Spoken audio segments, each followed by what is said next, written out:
Hello everyone, let's make some interesting pictures. Raise your hand like this. Now make the feather around the fingers like this. Now make the face of the peacock on the thumb like this. Now we'll make the wings on the palm area like this. Now we'll add some more detail on the feather. We'll make the eye like this. Now color the picture.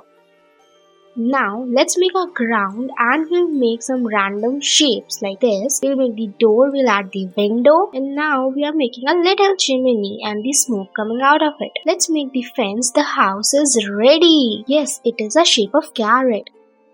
Now again trace your hand like this and color it with green sketch pen, and now we'll color another hand with yellow and outline it with green. Now we'll make some clouds in the sky and we'll draw the rain droplets and we'll add some detail and flower on the cactus. Now again trace your hand like this and make the ground. Now some bushes around it and we'll make the circle on each finger like this. These are the trees. Yes, now we have made eyes and a mouth and we have colored the picture. It is looking so beautiful. Thanks for watching.